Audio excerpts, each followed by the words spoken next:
So how do we actually trigger confidence in our readers, listeners, and viewers so they can also demand from the fourth estate? Further, how can existing role models within the media begin to mentor young women with a culture of professionalism and integrity in mind? Okay, so how does the media begin to steer the national conversation with a keen focus on a more informed Kenyan public, and of course bring it to the fore issues that actually really matter? And are we seeing women in positions of power, especially in the media? I think for us to understand how women play the media, we look at it from the very beginning. That for me is the education system and the view of media.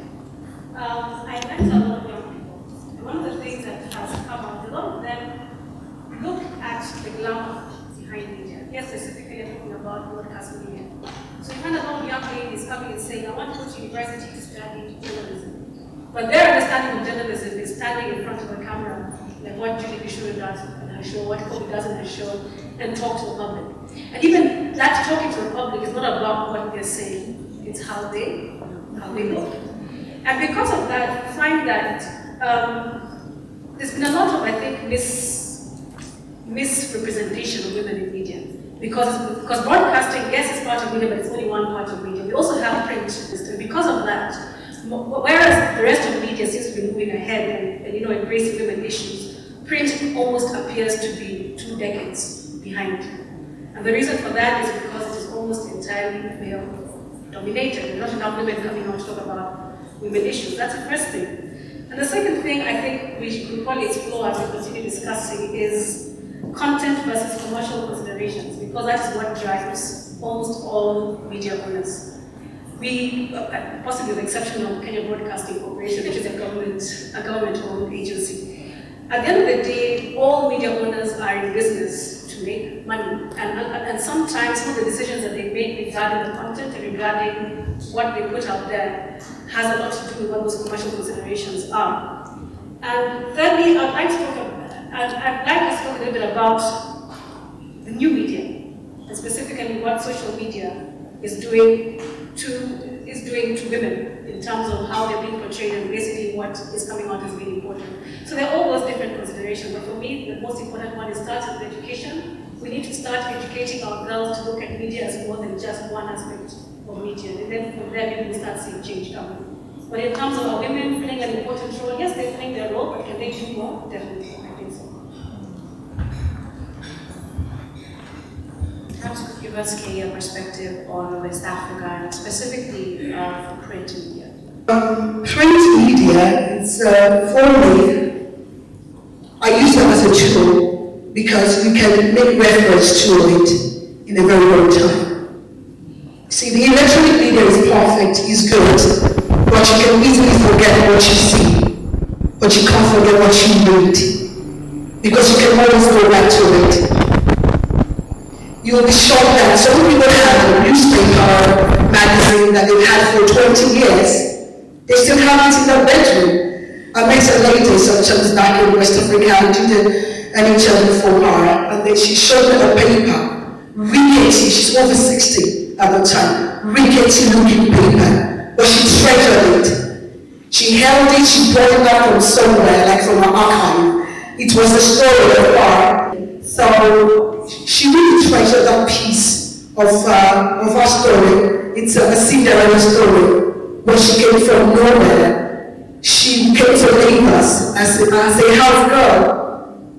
And then she started buying shares and buying shares and buying shares. At that moment, in Nigeria, she sat with the board of so many companies. And she started as a house girl in Lagos. So there was a story when she treasured it and she held it with so much esteem. If it was 1 minute news review, I don't know what she was going to go to. So there's power in print media. Anybody wants to be in front of the camera, all well and good. But there was tremendous power in the print media, and I've used it a lot on many platforms. I also the book See Beyond What You See. Try to change the mindset of young people, not to leave the country with frustration. No one says don't leave Kenya. You can leave Kenya, but not out of frustration. Not out of pessimism, like Kenya can work, there's nothing good in Kenya. We told you that. something huge in Kenya. Otherwise, what are we doing here? You don't even know what you have. You don't treasure what you have, do you? There is gold in Kenya. Otherwise, I will be here, and you will be here, and Doctor will be here. We see gold here. You better open your eyes around. Okay, so what I'm saying is the people is huge. But the bottom line is, it's not everyone in media. Praying intellectually, are you called? It's not about passion. Do you have a passion for the media? Are you called to the media industry? Then do you have a message? Because there must be a balance. Okay, we want to see entertainment. We want to see information. When we open our TV channels, we want to see both. I don't want to get bored or leadership talk all the time on all politics. I want something to tell me. Did I get it right? Fine. But I don't want everyone to do all day.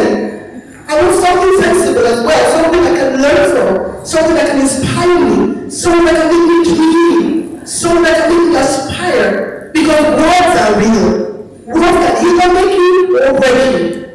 So when you get the right word, you change. When you get the right word, you be a better person. So we want balance in media.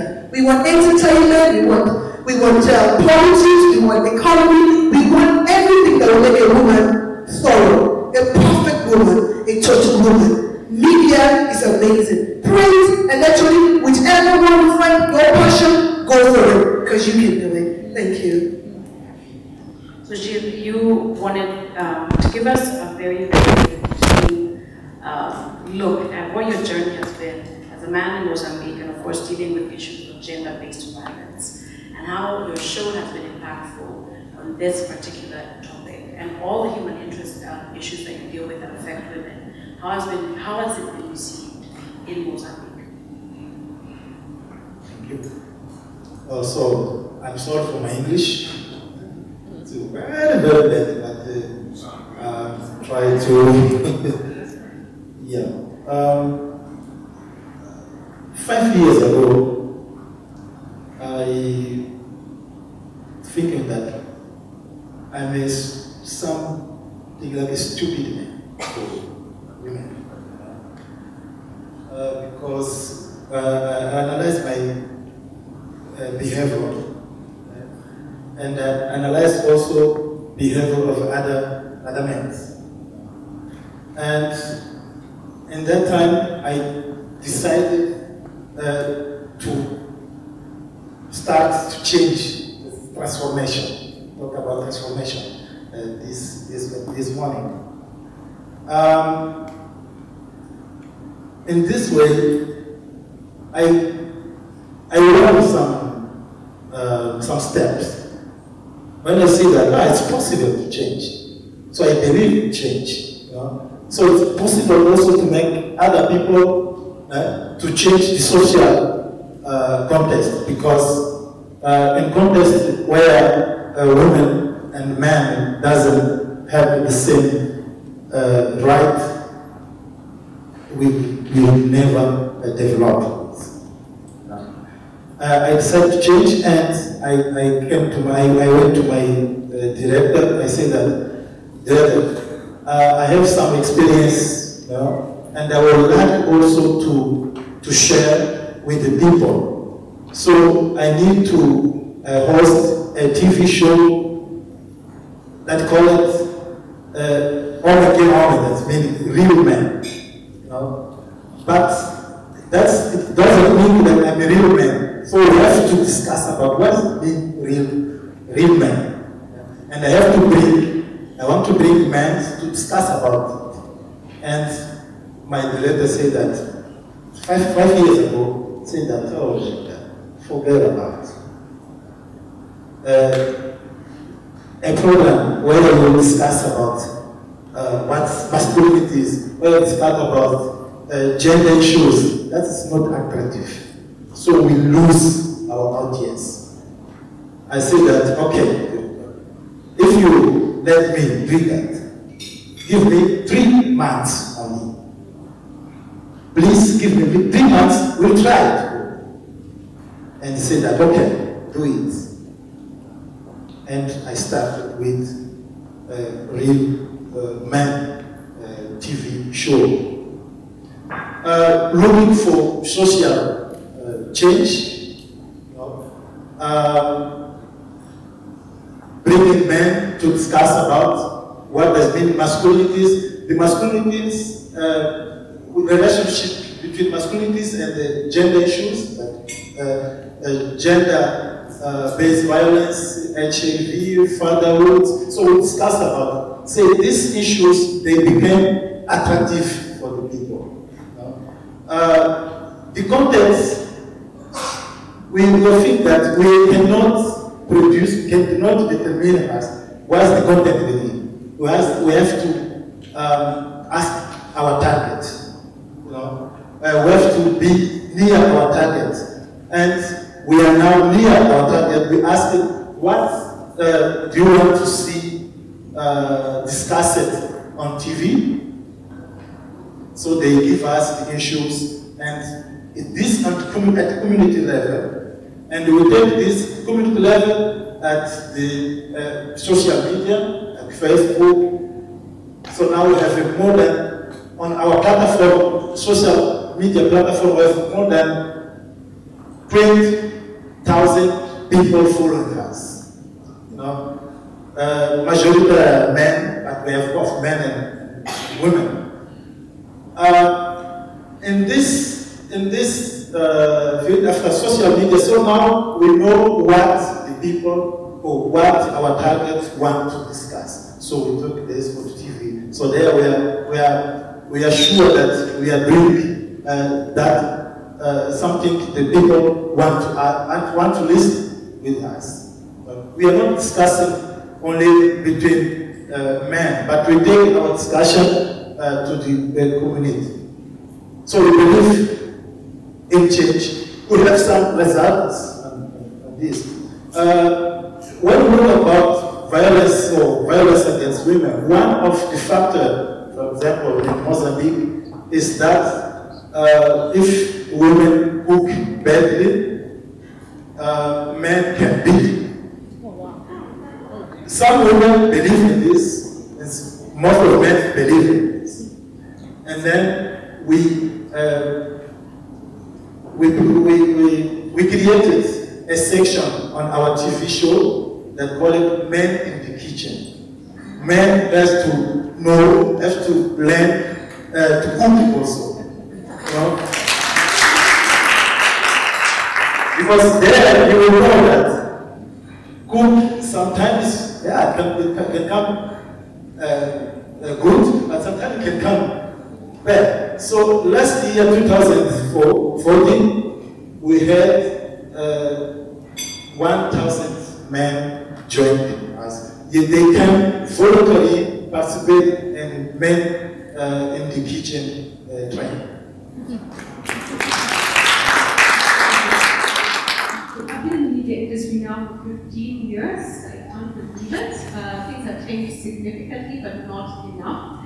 The nature of the newsroom is fascinating. It's a machine. It really is. And the machine is run by news editors. And news editors are people who've been in the newsroom for many, many years as news reporters and learned under other news editors, have a certain way of thinking, and are very set in their ways. And that's why if you watch any of our top TV stations at 7 o'clock and then again at 9 o'clock, you could almost play a game. In fact, we could have a betting game and do this thing where you predict what story number 1 will be. Story number 2, how many of you think you could, you do pretty well, right? You just know Alfred Katera will be story number 1, then responses to Alfred Katera, then another political story. Do you know what I'm saying? And so people are very set in their ways. I don't describe myself as a journalist. I think that journalism, I'm not really a journalist. I'm a change agent who ended up in journalism because I was looking for a job, and I've kind of stuck it out, and I realized, hey, this is a really powerful platform, you know? I can use this. So I'm going to stay. I'm going to stick it out. And you get the odd voice of people like me in those newsrooms fighting what is established practice. Fighting why must we always have top political stories. Guess what? Why can't we put the political stories at number 6, where it's almost like a cartoonish roundup, right? And then take the health, issue, education issue, infrastructure development issue, because we have numerous issues we're dealing with. I'm the lone voice and everybody goes, oh, here goes Julie, again. And we don't give up though. We don't give up. We stay there, and sometimes we can't change and transform things. I think we need to ask certain pertinent questions about why do people go into journalism, and Nema, you mentioned it. If you're not going into the media space to report stories because they matter to you, if you're going because it is the sensational, sexy story that will make top story and that's the story you want, you're going to report for all the wrong issues. If you report for all the wrong issues, you're going to ask all the wrong questions. So very often I feel those questions that we say, ask the hard questions. Those aren't the hard questions to me. To me, there's a whole layer of underlying hard questions that news does not even start to address because we're just so used to, and maybe it's people like the music industry more than anybody, you know, who address those things. So you talked about the power of words and having the right things on air. Sometimes it's the Budonis and the Giulianis and other people who are actually asking the questions that we fail to address in the news media. How do we change things? I think we can, first and foremost, by being an audience that chooses to consume the right stuff. If you want to focus on socialites, if you want to focus on scandalous issues with politicians, that's absolutely fine, but please, don't make them the priority. Demand that we cover issues on, I keep saying, and I'm the lone voice, why are so many children being sexually abused? And the way we cover those stories, it's story number 7, story number 8, by the way. A 4-year-old girl was raped by her father, by her uncle, by the neighbor. They're raped, very often killed. And why is that not the top story? But if Julie says it by herself in the newsroom, it's just Julie. Why don't you guys send an SMS and ask why is this story number 6? Why don't you guys on social media make the issue trend? Because editors pay attention to that. I also just want to encourage, maybe we need to take a look again at the education system. And career advice is critical. I have started doing some kind of training with journalists where I ask them, why are you doing what you're doing? But we realize it has to go beyond that. Because we get to ask the question, who are you? Because that's what it's about. Why? Who are you, first of all? What do you want? Then, why do you do what you do? What is the impact of what you do? When you look at the impact of what you do, does it justify or support your idea of who you are? Does all that make sense? Yeah. And I think for a lot of us, we are in critical positions, but if we're not able to question those things, if we're not given the ability to think that way, if it's because you have a good voice or a nice face, and it's not necessarily that. Sometimes because you write a good story, but it's the story that we need. So I don't know, you can hear I'm like in a space where I have a lot of questions and very few answers, so I think that's my initial contribution. Now, of course, you're looking at this conversation and you're looking at the key players and the institutions that actually contribute massively to the fourth estate. And this is, of course, print, radio, TV. We've always, across the region, always looked at the media as almost protecting certain individuals, you know, and so we politicize a lot of issues. There's a lot of sensationalism on television when it comes to real issues. So it now becomes about the individual, terror, not so much about corruption, the Weighbridge, you know. So it's really, the conversation is steered in a completely different direction. So in our next discussion, I want to talk about policies, regulation, and legislation currently in place. They actually work for the common Wananchi. And for that regular woman on the ground, or do they favor the powers that be? And they continue to do that. Here, of course, they're going to touch on issues of finances and revenue. Because as we've said, that's the key focus for some of these media houses as businesses. And in saying that, then, that of course will then touch on issues of transparency, editing, balance, right? And education of the journalists. You know, are they actually well trained and positioned to tell that story fairly? What I remember is that when I first left university and went into but there were also journalists, who also came at the same time. Now, during that time, before you could become a journalist, you had to get a first degree, and then you had to go to the Kenya School of Journalism to get a diploma before they allowed you to come and write. And even then, when you came to write, you were assigned the little, what they call the beat, kind of like assignments, not really big stories, so that you could grow and come to understand how to do a proper story. And you remember the media, particularly in the 90s, is credited with the second, liberation of Kenya in terms of educating the public about their rights, in terms of educating Kenyans about why multi-party democracy was the way to go for this country and why it is important. So I think they played their role very well.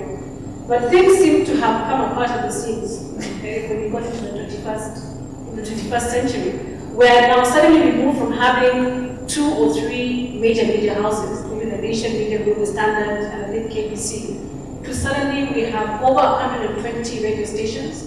I think more than 300 need to be licensed. To have at least 17 TV stations currently, maybe there are another 50, 60 digitization that are going to be licensed. And because of that, the rules are suddenly changed. It's no longer about going through a rigorous training to come into a profession and go through the ranks that we did.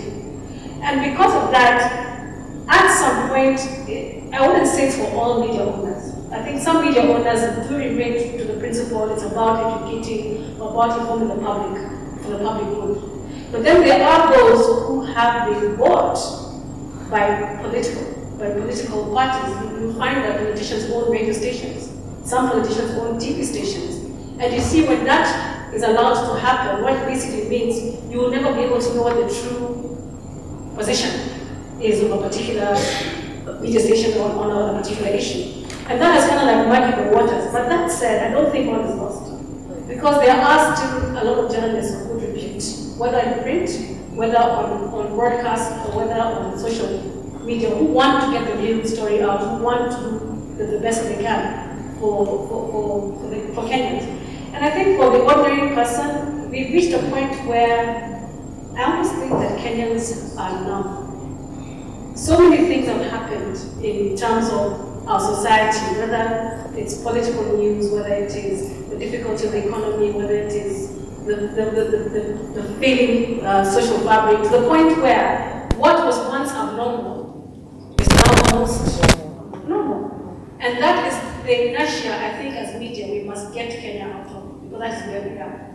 The day you get to a point where somebody can go and it's recorded, using abusive language to a government official to try and get something corruptly, talking about the test story here. And then 2 weeks later, no one is saying anything. No one is talking about anything. There's something wrong. We're not asking the questions. Or even worse, where something happens and maybe there's a story we carry about some girl maybe who was raped, she was rescued, taken to whatever it was. That story was exciting then. Ask the others to follow up and find out and get down the line, whether it's in the paper, whether it's on radio, whether it's on TV. Where is this girl now? What has been done to make sure that something like this never happens again? So for me, the role, it's a twofold role. We have those journalists who have integrity of the nation, but they're not enough. And sadly, some of them are getting old, and they have not passed the mantle on to younger people. That's the first thing.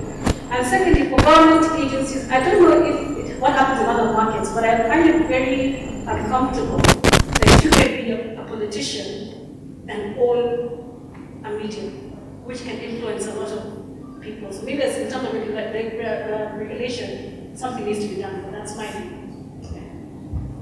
Kay is a CEO and, of course, the managing editor of Strong Woman magazine. And there's a man who's been sitting there the whole day in some magazines. So whenever you get a moment, you'll get at least the latest issue with Pastor Esther Obasike on the cover. Now, when it comes to print specifically, we had an interesting discussion earlier about the editors for print. And when you look across the region at the editors for print, especially here in Kenya, very male-dominated. When you look at lifestyle, Saturday, Weekend, GM2, True Love, Drum, Salon, it's women. So can you give us a bit of your own perspective, your own journey, trying to carve out a niche for yourself in this very, very tough industry that's male-dominated, and how we can then start to take the issues that I discussed on magazines and lifestyle issues and give them the serious that we give regular newspapers across, and also create room, passing the mantle to younger women, so that it can be a more inclusive society. Well, thank you so much. There's this saying in my place that, and you told no. Well, yeah, now I'm speaking in tongues now, isn't it? What I said is whoever owns the money owns the business. Isn't that true? Profound. Whoever owns the money owns the business. So whoever owns the media station, more often than not, dictate what goes down there. It doesn't matter if it makes sense or not. He goes the shot because he owns the money. He is the major investor. What does that tell us? We should get involved. If that's your passion, it's for me, media is my life. Really, I do not know what I want to do without the media. It doesn't matter what I do, it boils down to the media. And so when I realized that a lot of things have not been covered, a lot of things have not been said, it doesn't matter if they're foreign or not. What matters is change. As a matter of fact, what is media for? Media is an instrument of change. And so if it's no longer an instrument of change, then you have no reason to be there. Media is a platform for change. So when I came out with Strong Woman magazine, I wanted change. I wanted to redefine the woman. Woman is much more than a baby factory, a baby-making machine. We have brains like the men do, and we have acumen, okay, like the men do. So I wanted to redefine the woman. I wanted to pass a message across, and that's why I came in with Strong Woman magazine. So I determined the content because it's my magazine. And that's the truth. Okay, I can take one or two opinions from your opinions, but it's my decision at the end of the day. Don't look at me like that. And it's true. It doesn't matter what you tell me. I will say, okay, fine, yes. But at the end of the day, I determine what goes down in Strong Woman. And that's what it's about. Whatever happens on NTV, whatever happens on Citizens and X News and all that is determined majorly by the guy, the money bag, the guy who owns the money. What does that tell us? If you have passion for media, if you have a message, go all out for it. Be part of it. And you do not necessarily have to own it, because you only can own the media. You can buy space. You can lend your voice. You can get involved. Okay, so I can't remember the end, I think 2 years back, you had presidential election here. I followed the debates like my uncle or my aunt was on that, what do you call it, on that race. For heaven's sake, I don't have an uncle there. And some of you sitting here, I never watched one of those debates. I could quote what every one of them said. You weren't part of it. Now, what do you blame if things are not working? You blame yourself because you weren't part of it in the first place. So be part of it. Lend your voice because you know the media is so influential. It's so powerful because it's reaching a huge, large number of people at the same time. And that's what makes it powerful. Look at how many people I'm talking to right now. This is a media platform. And I'm sure someone is changing this mindset or our mindset through this platform. That's what the media is all about. Be part of it. Keep talking. Don't just sit there and say, let them say whatever they want to say. It doesn't really concern me. It does concern you. It concerns our children. It concerns our future. It concerns us.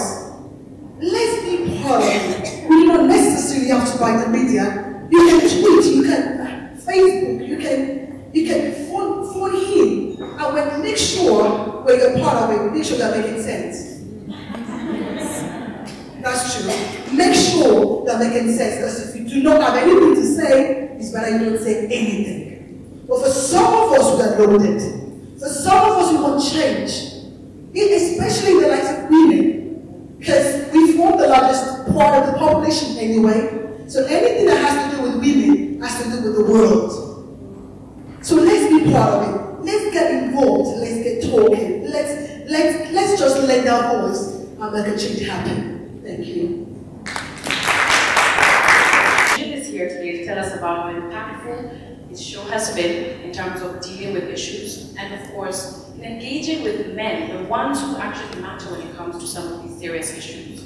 How do we start to shift, to change perceptions, to shift attitudes, and specifically when it comes to issues like LGBT that really do affect women? And how do we then take the conversation that's going on in Mozambique, those 1,000 guys who joined up and said, we're going to be a part of this, how do we replicate that across other countries in the region? It's possible. We need to make a network. We talked yesterday about network. We need a collaboration between media. Media in Mozambique, Kenya. We showed there, for example, one woman who was violated by 17 men. And it was very sad. She was crying during the interview. It was 1 hour interview, and the half hour so she was only crying. And we showed this, we protected it. But we showed this in their community. So we asked the leaders, community leaders, the government, so we see what is happening. So we have to make a decision on this. We have to judge this case. Because she waited, for example, 2 years for the judgment. You know? And when we showed the documentary, 2 months later, they changed. It's also to show the powerful of media. You know? I had an example. In Mozambique, in south of Mozambique, we have a district called Matupini. It's in rural areas. I went there to produce a program with the young girls. It was a debate on violence against girls. And it was in a school, a secondary school. We invited the director of the school, the teachers, and the girls say that they denounced the sexual harassment, but on TV, like on TV. They denounced the sexual harassment. And the director said that, no, that is not good. Why you didn't tell me before this? You wait for TV just to show we have a problem here. That's not good. I never heard something like this. But the boys who was there, also, they support the girls. So that yes, that is true. We have this case in this school.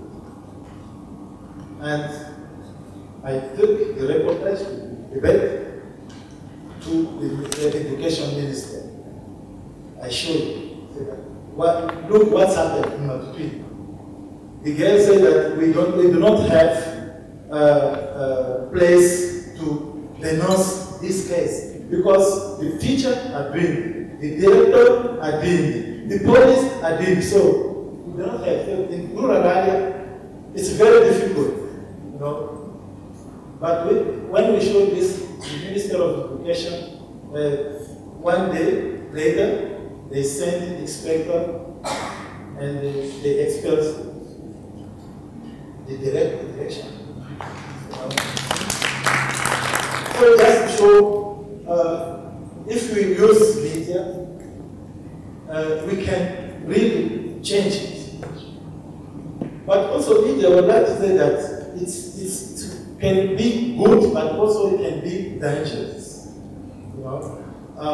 Because No, first, we have, as media makers, we have a big responsibility for our target, our society. Because what we are showing can be dangerous. If we are looking sometimes the menu of the programs, you can see a big list of entertainment. You know, music, movie, music, movie, music, movie. When you go to education, you will see 2 or 3. So where we are going with this? No?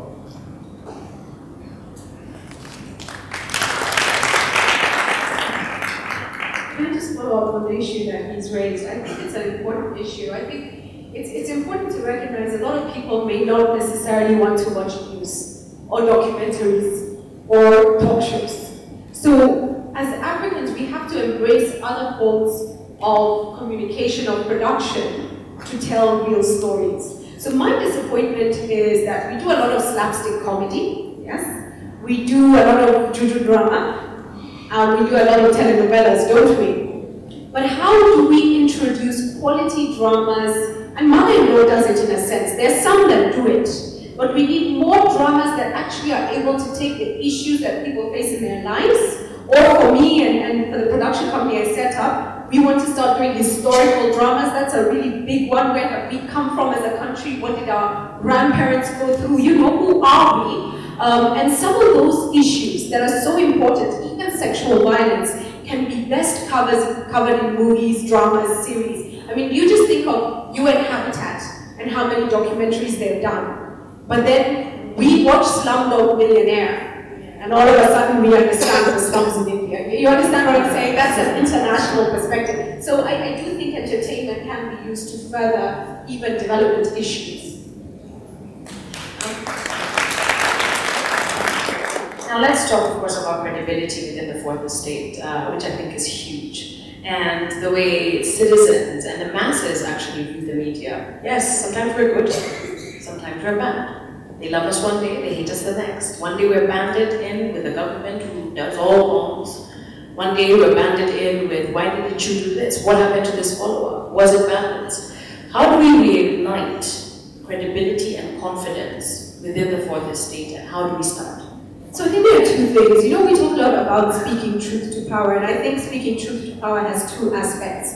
It's speaking truth to the power that you see, which is the hierarchy, but sometimes it's speaking truth to the masses. Sometimes what the masses pray for is not necessarily what you need. So I think, again, it comes back to why are you in journalism? Quality training in journalism, quality education, so that as a journalist, as you sit there doing the stories that you do, you're able to touch an internal compass, you know, that can tell you ethically, am I going in the right direction? Have I asked all the questions? Is there something I'm missing? And I think we have some great journalists out there doing good work. I'd love the training to be far more high pressure, intensive. So I really challenge our mass communications, colleges, universities, the courses out there, to really challenge the people before they come into the industry. Because to be honest, I feel a lot of young people come in and are flung into a situation that is very difficult and you're almost swimming to survive. You know, when it comes to, for instance, investigative journalism, I'm going to out it right here and right now. I started off in investigative journalism. I started off doing business and legal for a little while, then I started a show at KTN called The Inside Story, and moved away from it after a very big successful run. I begged to be removed away from it because investigative journalism involves a lot of interests. A lot of stories get planted. And when you're outing one thing, somebody else is busy giving you the... Do you understand what I'm saying? And at some point you have to stop and ask yourself, where should I be standing in all this? And it's a very difficult space. So I think funding, anybody who wants to fund something really constructive, funding for investigative journalism can make news desks independent totally, yes? And quality journalists who come in who are not looking for backhands is really important. And then, you know, at the end of the day, I do think that while we do our best, we often focus on the wrong things. And, you know, we need to take criticism, but I also think the audiences need to be more constructive in the way they feed back to us. Tell us what you want to see, tell us what you need to see, tell us where the gaps exist. And now you have so many opportunities through social media to feed into what we do. So use those opportunities constructively. A lot of people who take in those opportunities are busy abusing each other. It's like you almost see two camps, right? And then they're just flying missiles left, right, and center. And I'm asking, where is the reasonable middle? It's a missing middle. Where are those guys? You know, make your voices heard so that we know what you need to see, what you want to see more of, you know. So there's work to be done, but I do believe that, I do believe those who are in the industry now do try. Tell us a little bit, Mema, about, in terms of credibility, especially when it comes to print, you know, and how we start to look at it from a very balanced and transparent perspective. Because overall, and you can even give, for me, I always found it very interesting as to how do they decide what goes on the headline? Who decide, and you know, in terms of space, and revenue, and advertising, and sales, and all that big pot, you know, how do we start to ignite credibility, but still ensuring that you're keeping those business pillars, you know? Wow, okay. Credibility. I don't know if how many of you are aware that in any one day, there are three editions of any paper.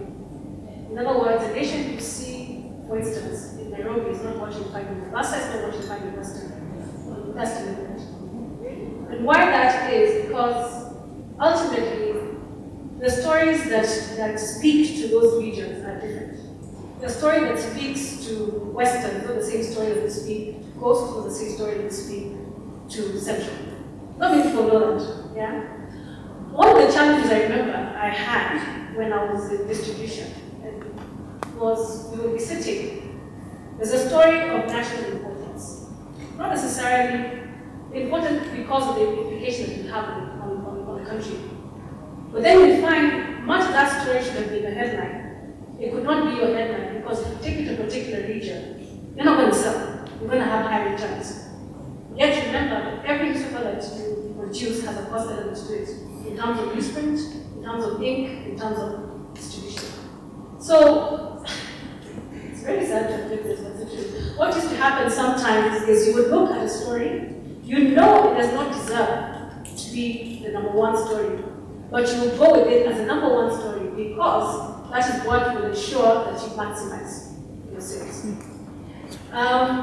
I'd like to say it doesn't happen anymore, then because I've not been in the business for a while, but the reason for that, it kind of like puts into question credibility, because sometimes you find an editor who was tired, took a story that should have gone to Post as a headline story, and took it to Central, where it really upset a lot of people. So what happened with high returns in the Post, with high returns in Central, and you got a lot of very vested interests very upset. So the challenge, I think, as an editorial director, what you always have to do is balance those commercial interests, knowing that, yes, we have to make money as a paper, but still inform the public. Because ultimately, the reason why newspaper exists is to inform. Yeah?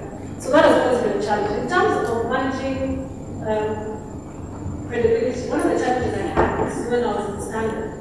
You would see a story which we've written. You would read that story, and it is quite glaringly obvious to you that the person who wrote the story did not check both sides of the story. So what happens, you get the wrong information going out there, the wrong perceptions being, the public having the wrong perceptions.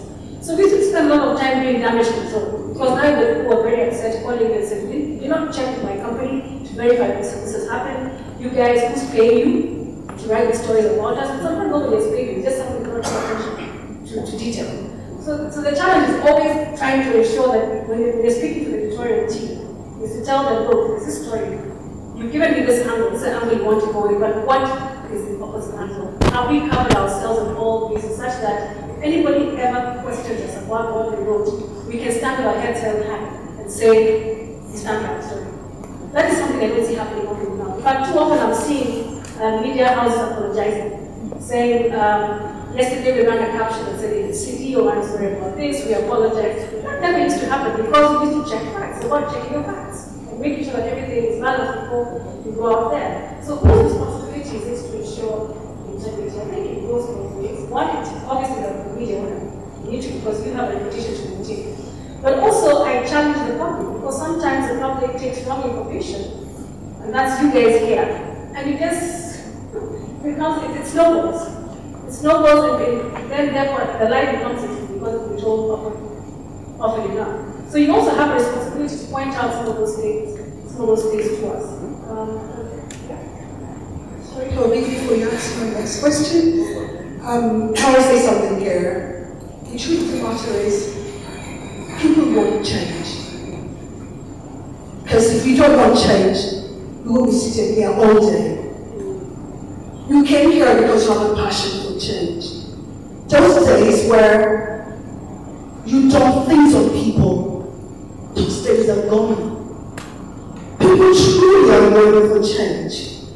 So we should use the instrument of media as a platform for change. Because people are ready, and more than ready. So, and everyone wants a balance. Look at all these faces in this hall. You all are looking gorgeous. If you never went to that shopping mall to pick up a nice dress, you will think you're really good. So there's a piece of fashion in you. Look at your makeup. Look at your nice hairstyle. Look at your nice suit. Look at Honorable's nice tie, red, and the nice shirt, blue stripe and all that. Because there is a balance. Everyone wants a balance. Fashion, entertainment, education, information, business, money. This is what the media is about. Media should provide a balanced information so they can have a perfect person. And Kobe, you are asking all the time about why is the media so dominated? It comes back to the media owner. Like I said, whoever owns the money owns the trade. Whoever owns the money owns the business. So when the guy upstairs says, as much as this is Africa, we need to be honest. And I'm hopeful that this will change. In Africa, I don't know why, the boy child is just better than the girl child. I was a victim of that. I remember when I was born, I was told by my mother that my father said, pick up your baby girl and let's go. And if you don't believe my house, you leave me at home. He was so disappointed that I came as a girl when he was a boy. Well, boy, I'm making him proud now. They used to tell me, oh, what is my job? I haven't learned from my brother. That's unbelievable now. Well, we told my mother to pick up her baby girl and move fast. And you picked up the hummus, the black bag. That's how we are. So when someone shows up in an interview panel, a man and a woman, chances are that the man will get the job. Because they think he's better off. But it's not true. There are many women doing amazing things. I'm not saying this to undermine the men, but there are many better women even doing better things than men. Taking initiatives and taking the boom of the water and going to big areas and breaking barriers and doing amazing things. It's not about your sex, it's about your brain. And God gave us brain equally like He gave men.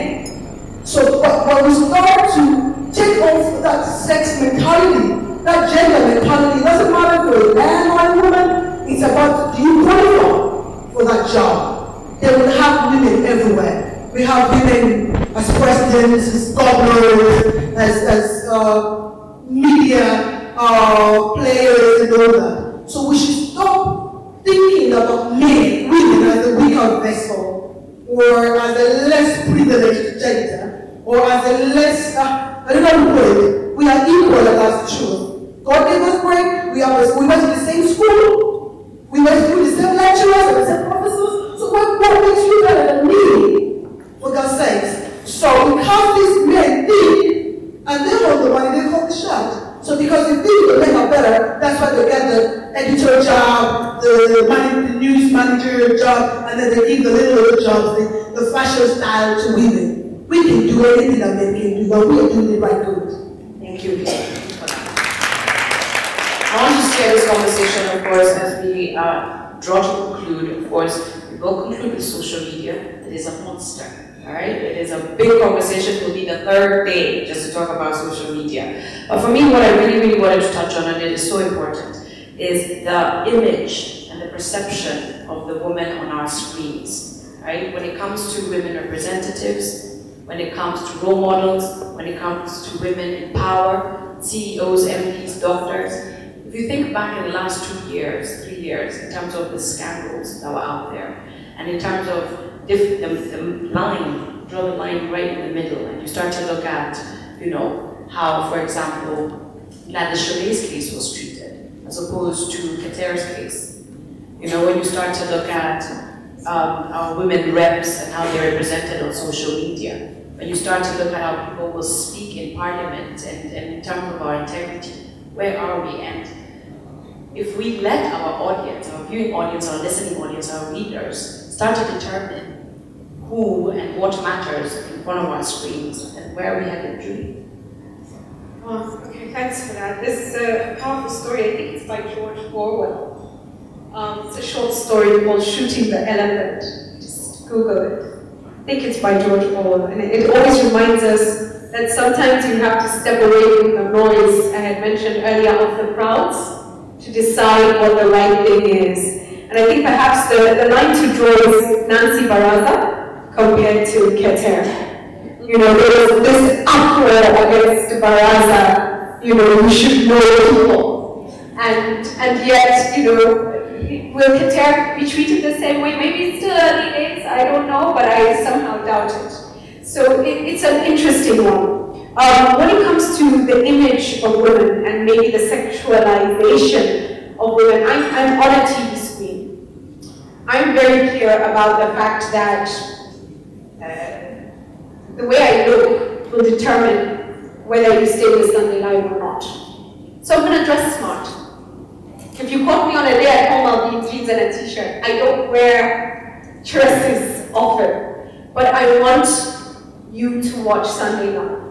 Now, to look smart and look good does not mean to sexualize. But I think we as women, especially on TV, especially in the public eye, need to be very clear about what we portray. So even the spirit that we give off as we read or do what we do. The way that we are dressed, indeed, is the skirt too short? And if it was too short 1 week, will you make sure the next week it's a decent length? And you know, again, on that issue, and I must say we get feedback, and I can tell you there are a lot of people who don't like the sexualization. And there is pressure, hey, this was too much. You get that Cody as well. So, I mean, that's really important and it's really good. So what I will say about it is, as women, we have to be self-aware, right? To look good and look smart does not mean to portray yourself in a way that is sexualized or that is available. You have to be aware of the air that you give off. And I think this is important. There are a lot of young girls here, even in the workplace. Ladies, be careful. And people have always asked me, you know, we hear in the media, people get approached, there's so much going on there. And I'm like, it doesn't happen to you. But I think it's because if you give off a certain air, there are people who know that, hey, that's not a place to go. So I would just encourage, especially young people coming into this space, young people wherever you are, especially young ladies, just be aware of that issue. I don't think looking smart or looking good or looking hot is a bad thing. But don't sexualize yourself in order to get up. So I don't know, does that make sense? Yes. Okay, thank you. I think it's important that Gilles gave us a perspective as a TV host, producer, content producer. You're on the screen. You know, Gilles, you're very nice today, you know? But you know, you won't find the same pressure that Julie goes through as you will go through when preparing to go on a show. Tell us a little bit about that perspective as a male in front of the screen, and how, in terms of your work, how men have sort of dealt with the perception of the woman on the screen. I'm one of the people who are very criticized on this issue. Because when we are staying watching the screen, women come like safe. I think we need to change this paradigm. But this is work, we have to work hard, women and men. It's not only for one, it's women and men. Sometimes we have criticized that, but we are not asked that woman who, for example, accepted to be on publicity. We are not asked what for her does it mean to be in that situation. Maybe it's her choice, but what does it mean for you to be on billboard, to be on TV like this? Do you like this? You're there about money, you want to get money? Or you're there because you like? But other things that this is a problem, it's not in Mozambique or Africa, it's a problem across. Women are bad exposed in the media. For example, a lot of women are doing very good work, but it's not easy to see. But if you have women in the poverty situation of poverty, for example, they come. If you see women in the without clothes, so we will come. I think each first is the public policy. We need to think at the public policy level, also at the media. In SADC means South African development countries, we have a protocol of SADC where we are looking 50-50. For example, at the media station, but it's not easy. The men are still resisting to travel the women. But some, they are growing. On my TV station, my TV is a national TV, it's a government TV. Now they are changing. Do you remember before when I said 5 years ago, when I said that, when I talked about with my director about to host this kind of program, he said that no, this is not acceptable. But now they changed. And even in their direction, say bring women to be in the administration of the TV station. But what I want to say that it's important us as the media to have in our strategic plan one thing related to gender equality. Maybe a lot of media don't have. Gender Links is one of the organizations in South Africa. They're trying to do that, work with media to have the strategic plan, something related to gender equality. But we still have resistance. Thank you. Emma, I know this is very close to your heart, so I'd like your contribution when it comes, of course, to perception and sexualization. It starts with content. If you notice what the programming on TV, especially that is TV because it's supposed to always a visual media. When you look at the program, you're either looking at a soap opera where there's a girl who's forever crying which is rescued by an android. If it's not that, it's a Nigerian juju movie where you're going to use witchcraft to overcome your enemies. But the one that really hurts me the most because it is our own people. Whenever Kenyan women are portrayed on programs, particularly entertainment programs, you're quarrelsome, you're nagging, you're scheming, and you're angry. expect our young girls especially to think that is what they're exposed to throughout. They're coming from school at 4 o'clock to do homework, 8 o'clock, 7:30, the first one is on. So there's an angry nagging for us. 8 o'clock, there's Maria Clara crying by the 100. Then after that, there's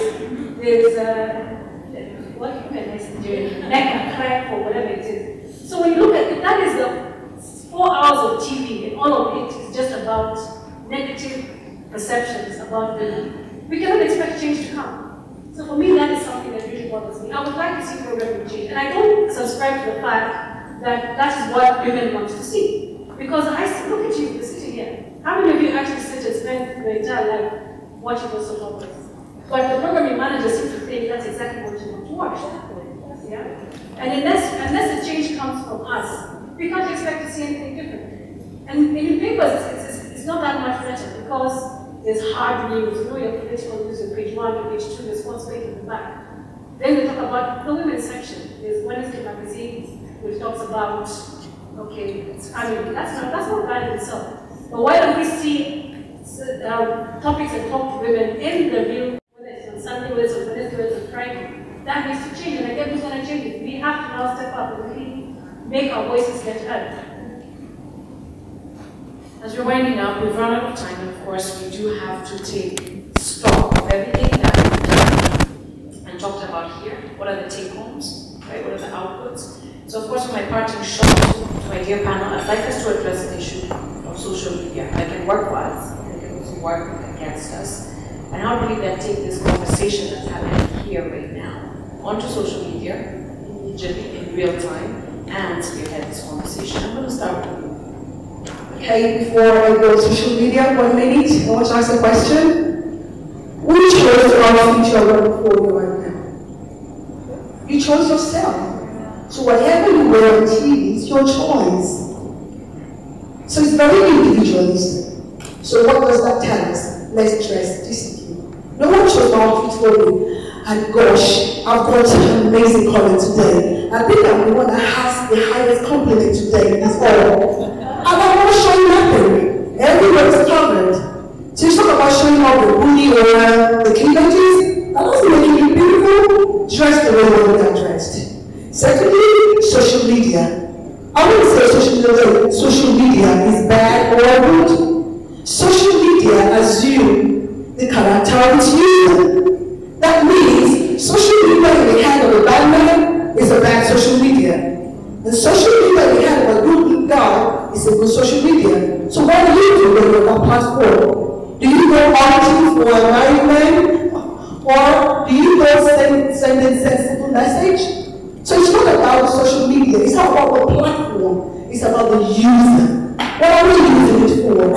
I've seen homebrews on social media. I'm a marriage counselor, I'm a life coach. I've seen men cry to me, my husband left Kenya for Cameroon to meet a blendant that he met on social media.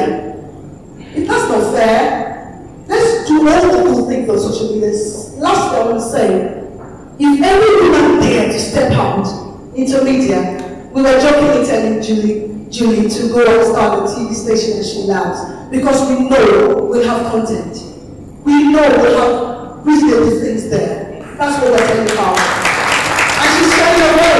And I'm thinking, now when we're women there to step out of her comfort zone, to do something worthwhile, could you please support her? Could you please be the shoulder she can lean on? Could you not criticize us? Even if we open a little bit of cleavage, could you not away from that cleavage? And look at the bright side of life. No one is perfect. We can make mistakes, okay? Don't come down on us and support us, okay? Support strong women by picking the couple before you leave. Love you all. Thank you. Yeah, it's important. Social media, absolutely important. We know about this, and we are trying to use social media to make a bridge media that we are using, TV, and other platforms like Facebook, and we have a good feedback. The good feedback is coming from there. because there in real time you can dialogue about issues. But something which I would like to add, I talked about before, is when we look, for example, few days, I think a week, something like this, Mugabe says something like President Mugabe. But when we say that the women, she can't take leadership. So now he's the president of African Union. So what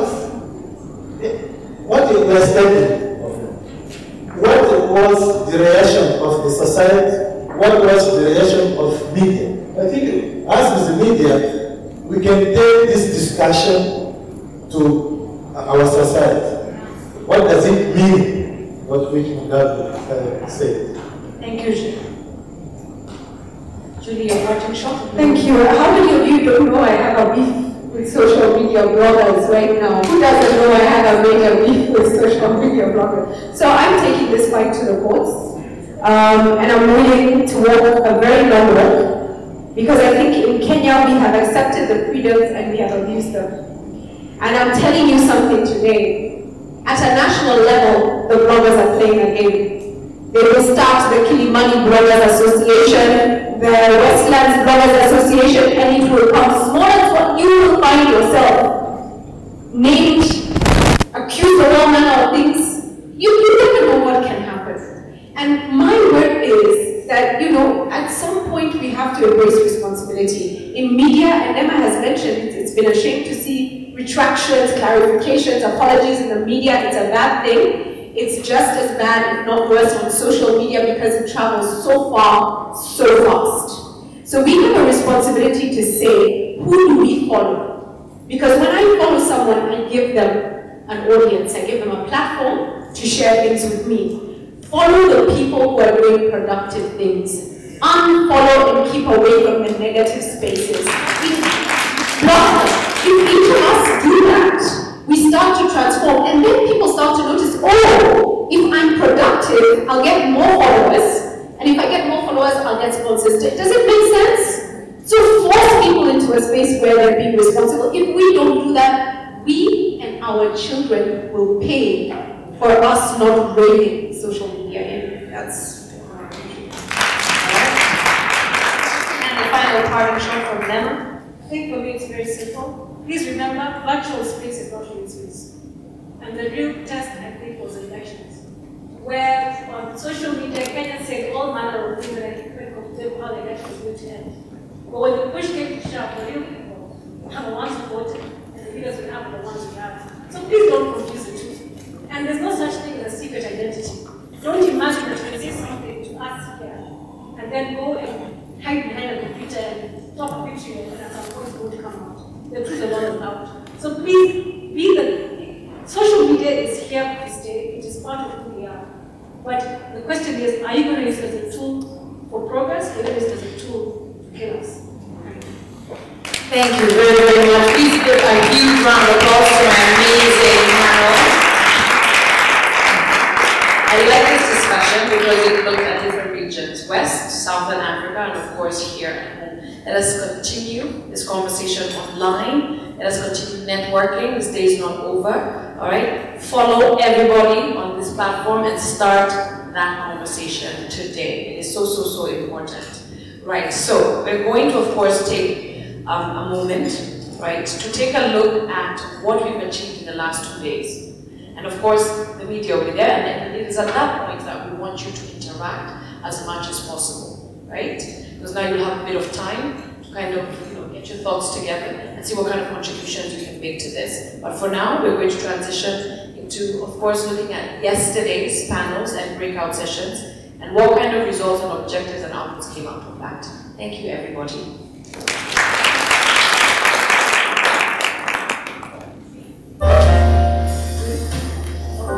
Photos with the panel.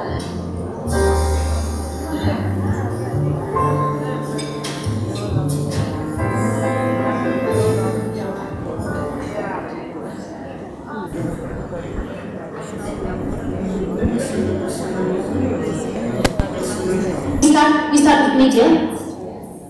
The problem tackling media. You're ready? Okay, so this is coming to you.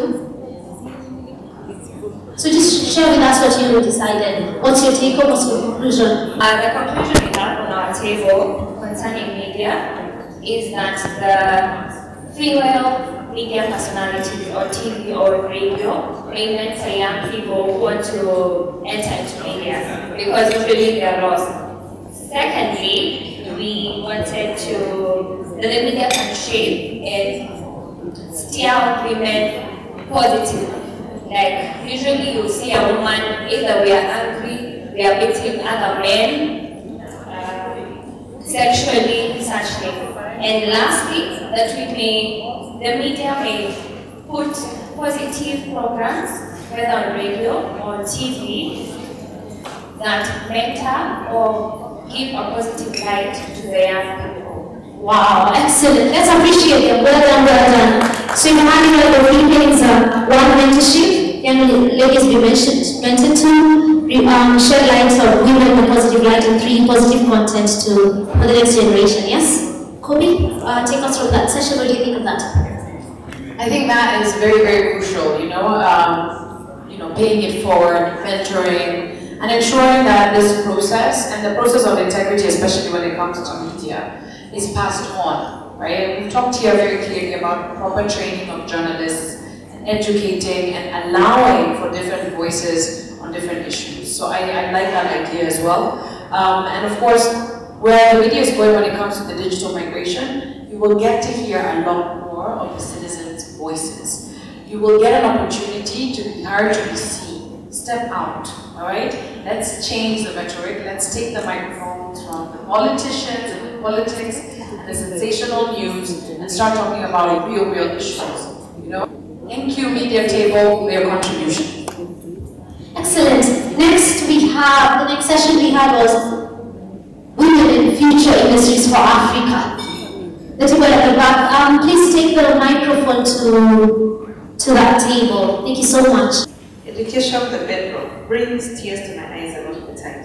We agree that the way forward is to petition, envision, lobby, and equip both school owners and even the government for the sake of public schools. We need to equip them to have compulsory parenting classes.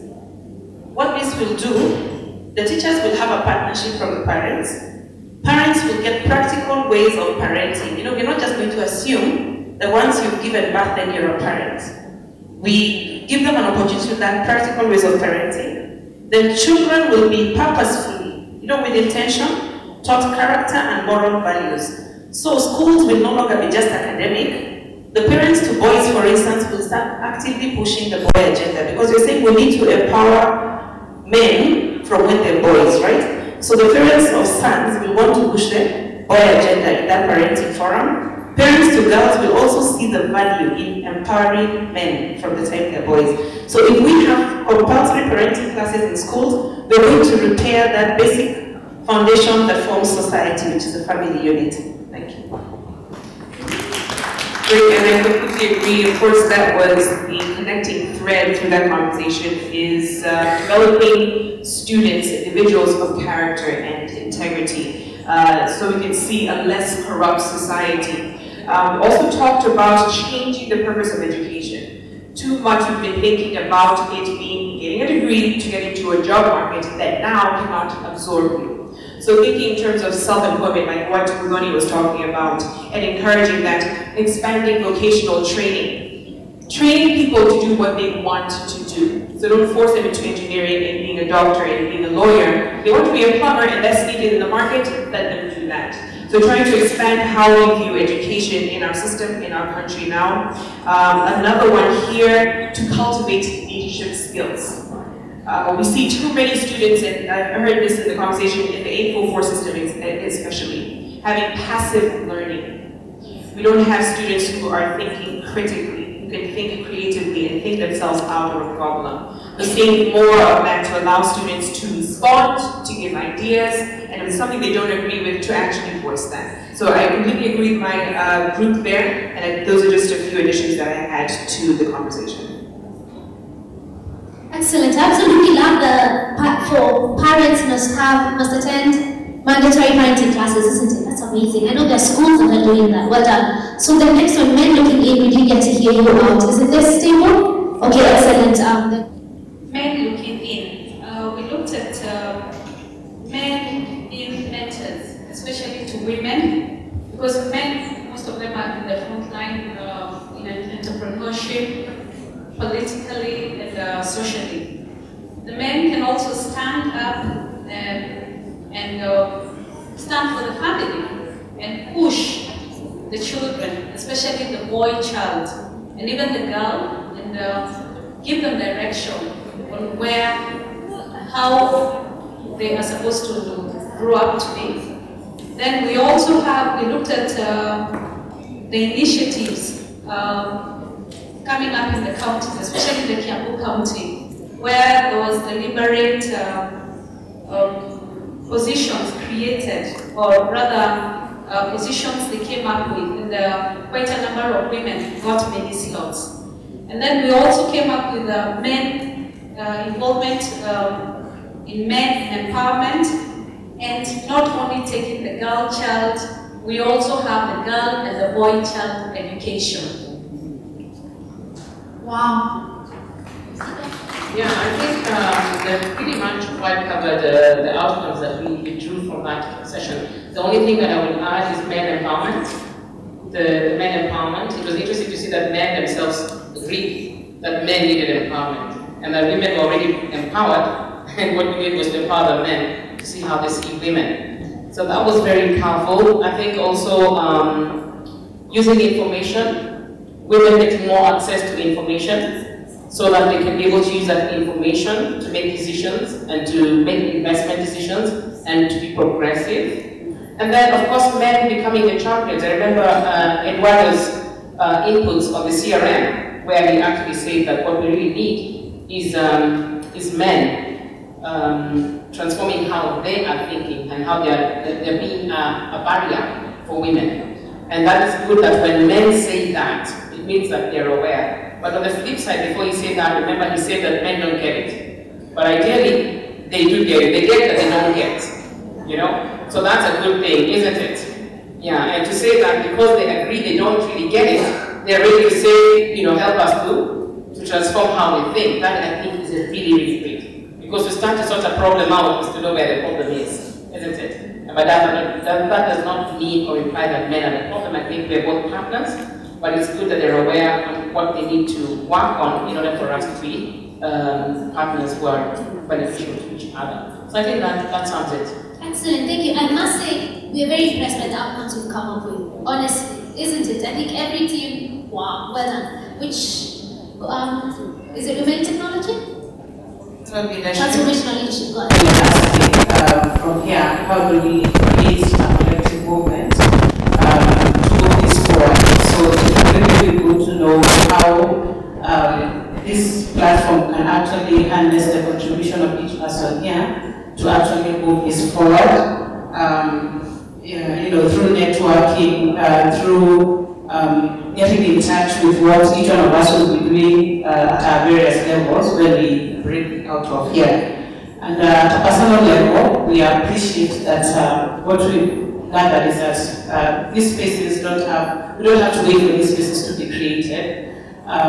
We can actually start creating the spaces ourselves for empowerment and developing transformational leadership at our personal level, at our personal spheres of influence. So I think we are challenging ourselves and saying from here we want to look at where is it that we can create these spaces ourselves. And then the other thing we also learned is that it's better to be a motivational being, because power lies not in what we see, but what people hear of us. So really exemplifying this transformational leadership.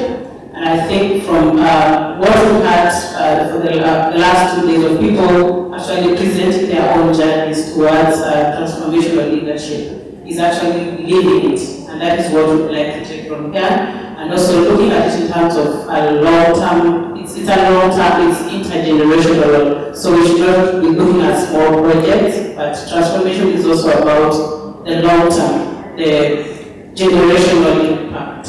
Yeah. Wow, excellent. Good evening. Zilla is my name. So for women in technology, I think the first thing that came out for us was that when we speak about technology, it's a simplified way of doing things, finding a solution. It doesn't have to be complicated as the word tech is saying, but just to bring it down to the ground. So first things first was to be able to simplify it and make it accessible, especially to the people in machine learning, for them to be able to access the systems and interact with them. So that was the first thing for us. And secondly, it was the ability for us to collaborate and create networks. So it's very important for you to build your network, because what I know is not what you know, and what any other tech company is doing is not what yours is doing. Then collaboration would allow you to share information in that specific sector, because if you don't have a network, who are you sharing information with? So information sharing in technology is very important. And then finally, we decided that it's necessary for us to work together, because my strengths are probably your weaknesses and your weaknesses are probably my strengths. So we're able to substitute each other to move ourselves to the next level.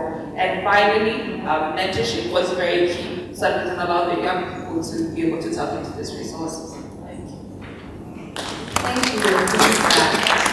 So yeah, it was a very interesting discussion yesterday, but I found some gaps, and it's kind of interesting that these gaps have also sort of appeared throughout some of the discussion and breakout sessions. And of course, when it comes to technology, cost was a big issue, and especially for the Common 190. So that's one of the gaps, and how do we fill that gap? I know there was someone from the banking sector here, so I hope someone from the banking sector can hook up with this wonderful farmers who are here as well. All right, we have representation from government, so that sort of collaboration is what came out, so that we can now subsidize of this cost issue. Lack of engagement from inception. You need to engage from inception, and I guess during our research and development, right? Engage from the beginning, and they have said that they will actually make sure that they engage the Common 190, and especially make it user-friendly for the masses of Kenyans. Prioritization, and especially when it comes to basics, to daily needs, and especially for women, right? So make their issues a priority. Food security, education for their children, economic empowerment. How can we then transform technology to really address these issues first, and then teach these women how to use that technology to, of course, curb the challenges. And then we have private sector versus government. Why work separately? Collaborate, partner, and let us see how we can start engaging from inception as well on this platform. Information, knowledge, and skill training for citizenry is not active enough.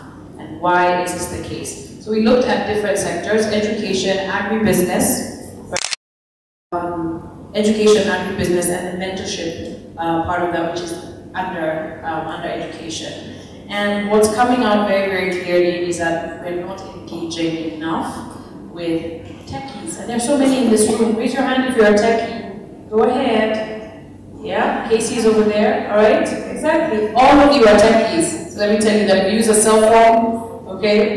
If you didn't run to Safari Park with a spear, you're a techie, all right? You didn't land with that or send a message today using smoking signals, you're a techie. So get more involved, guys, all right? So you can start to understand where we're headed in this country, because we're making huge leaps. And this conversation, before I wind up, I'd just like to say this, right? Because a lot of people are wondering, so what's next, right? What about tomorrow, and what happens? Victoria and I, and Julie, as she just said, based on the media, and this is where a lot of the conversations are concluding towards, you have an opportunity to come here live. I produced the show. It's such hard work to do 3 hours live every day. All right, I need your stories. Come, and it is not as difficult as it seems, right? To appear on television is not as difficult as it seems. Just do your homework, right? Ensure that you're not coming to do this free PR and sales and marketing, right? It's about impact to our viewers, and let's keep this conversation going, right? And especially where it matters, on a national platform, so that those women can know, yes, it happened. Right? This conference happened, and it will actually matter in my daily life for me and my family. Thank you. I think I might as well give my commitment, since Kobe's on that line. I do a segment called Women Empowered that runs every Saturday during the 9 p.m. bulletin on NTV, and I can say already I've given the opportunity, I've met with 10 women between yesterday and today who I will feature on Women in Power. And because I feel your stories are inspirational, they need to be put out there if we have a platform for that. The second thing that I feel we can also do, all of us in the media, Julie talked about the whole issue of being the only voice in the newsroom that's saying, that's not right, can we do a different story? Why do we have to be politics all the time? And yes, exactly. Now, I can give a scenario. At that time when we had the issue with women being stripped in public, and there was a second case of a lady in Mombasa. I remember the first was ran on another TV station. So one of my editors says, Victoria, do that story. So I objected and said, I do not want to do that story because we're giving them more of a platform. And it seems like we're condoning a coward act and disgusting act. Because the reason why those guys did it a second time is because a TV station aired it the first time. And they've been going back and forth and said, no, you should do it. And now it was looking like I was being insubordinate. The moment my 2 female TV anchors came and backed me up, we dropped the story, and that story died in the NTV newsroom at 7 p.m. And it was only because we all stood up together and said no. And I think we need to be doing more of that. Use the numbers to say no. And we're talking about changing the perception of women in the media. If we can start in the newsroom, and we know how the newsroom operates, we worked in it. And we do have the power to stop how some images of women are being portrayed and peddled on our platforms. So my commitment is every time we do get something that is questionable, I will use my voice to say no before it gets on air.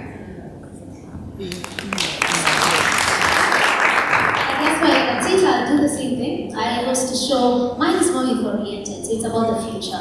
So if a story you'd like to share, in case we're really doing a story very soon. I would like, I'll do one about the youth engaging the counties and the government, because the young people don't know how to do that, they just know how to throw stones, how do you have a voice, so feel free. I have a Sunday morning show, you can come on board and we can do one. Another thing, committed I talked to Nyakan, we have an outreach program where we do a lot of mentorship, career mentorship, life skills mentorship. So if you'd like to be a career mentor, you can. We'll take the database from them, there's a section for mentorship, sign up. Many people I do mentorship, we are here in Simama Outreach, it's a trust I run. Vicky has been there as a career mentor, so that we start bridging that gap. We have projects in Majengo, so if you'd like, sign up for the different things you'd like to do, leave your contacts with us and we shall keep it going. So when we are sharing that we need you to sign up, and I can explain the 4 places you will sign up, all that communication will be channeled directly to different projects, different activities, different contacts as well, so that as we go on, we can continue the conversation. So, good news, isn't it?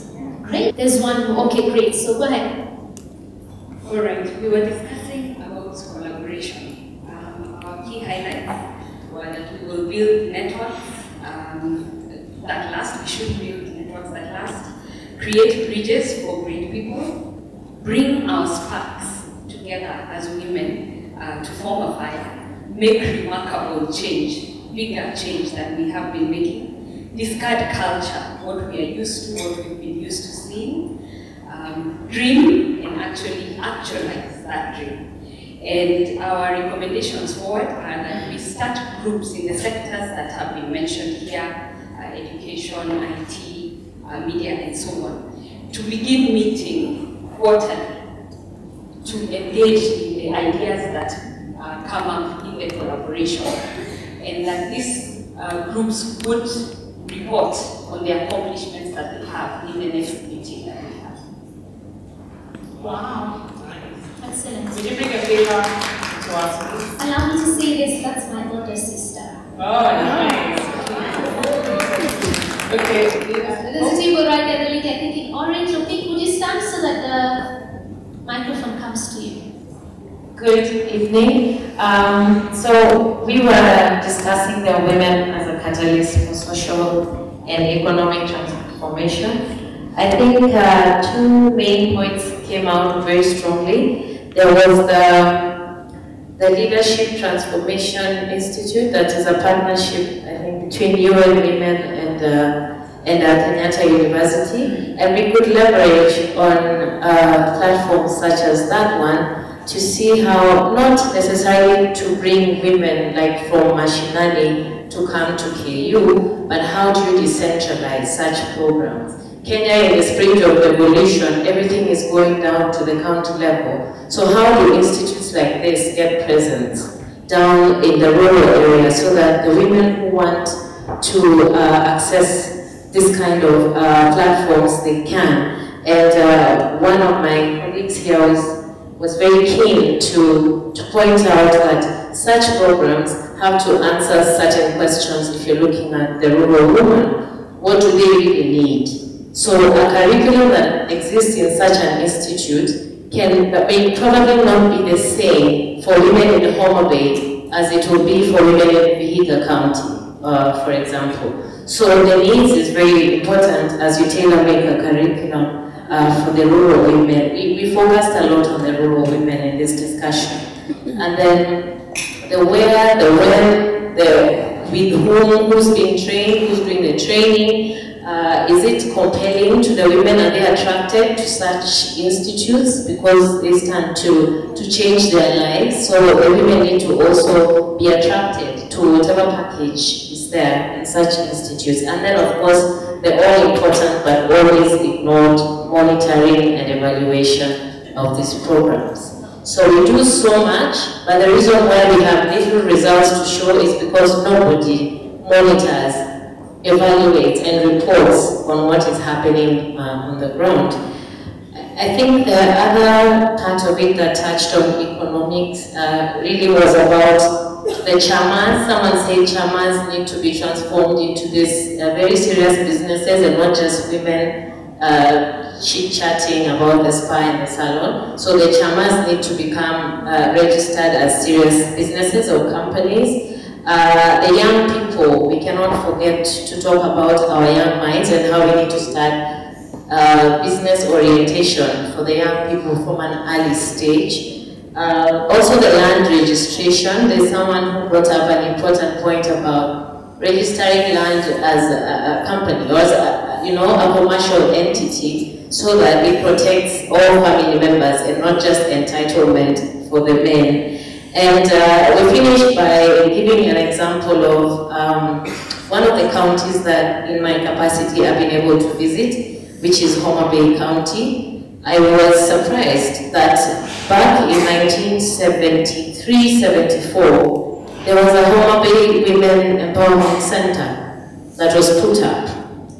This place is historic, and I challenge anyone of us who has the opportunity to visit this place. It overlooks Lake Victoria, so from where you're standing at the center, which is at the top of a cliff, you can see the surrounding, I think 6 counties, 5 or 6 counties. So you're in Homa Bay, you can see Siaya, you can see Kisumu, you can see Nyamira County. I mean, it's a tourist attraction. The center was run down back in the 70s because it's only now that, and I wish Laura was here, Laura Atunga was here early in the morning, and she would have talked more about what the Africa Women Entrepreneurship Program is trying to do to revive such a center. So what this center stands to do, it will first of all provide a place where all the women from Homa Bay and neighboring counties can come together and learn about some of the skills and capacity building we're talking about. Secondly, it's a tourist attraction, so that's revenue for the county, huge revenue. Third, it provides a platform where, should you have a market such as Agua, all these women are able to bring their produce there and they can ship it once the airstrip is done, straight to Nairobi, JKIA, and out to international markets. So we need such women empowerment centers across Kenya, 47 counties, so that we can realize some of these transformations. Just an example. Thank you very much. Thank you so much. Well done, well done, well done. I think we're done with all the groups. I think every group deserves a huge, huge, huge round of applause. Well done, well done, well done, well done. This is more than we even expected, and I think that's about collaboration, isn't it? As it is a team able to have amazing outcomes. So hand over to Nakan, just tell us what next, and then we'll tell you about dinner. You know, it's awards coming up next. Yeah, thank you very much, all of you. Thank you so, so much. We have stuck through the day. I think some of the learnings we are getting from this whole conference is even the amount of time and engagement that we need to set aside. I mean, it has been great. Thank you for staying on and keeping the energy. Okay, so in terms of immediate steps, what next? Tonight, you're going to listen to this platform we're creating called the TWOW platform, the Timeless Women of Wonder platform, which will be responsible for driving all the things that we're saying here in collaboration with various stakeholders and various partners. Tonight, we will also be awarding 7 women of wonder. Some of them are in the room with you. Come and find out who they are. But basically, we want to kickstart this off in a celebratory manner, where we support the things that we're doing that are creating impact and transformation.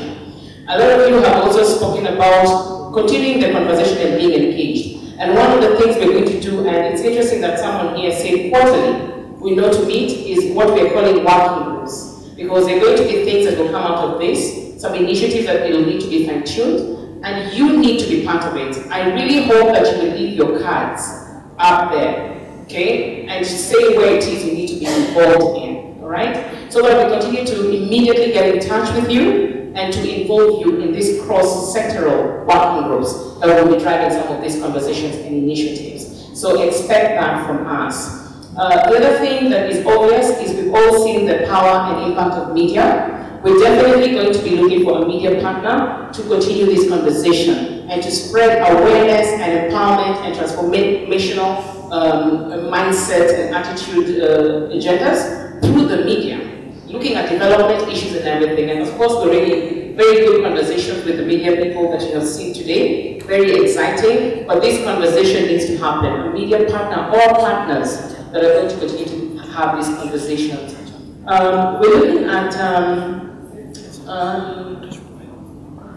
taking this conversation, all of you, and I hope you have left us with all your contacts, telephone number, office locations, and emails. We're going to put together the whole experience of these 2 days. All the things you have discussed, they're very rich. All the things that we have agreed here as outcomes, we're going to put them together. We have very beautiful, skilled, bright women sitting at the corner. Raise your hands. They have been throughout in all the discussions, putting together this material. And once this material is ready, we are going to actually disseminate it to yourselves for 2 reasons. One, it continues to hold you to account to a discussion that you were part of. But number 2, to then use that resource material to empower others. Remember, we're transformational leaders. Leadership is not for ourselves, but to spread that which we have and raise others, okay? So when you receive this material, please digest it for yourself and make sure that you're empowering and transforming others with it. The same is true for links that we're going to do with the media recording that we're doing here.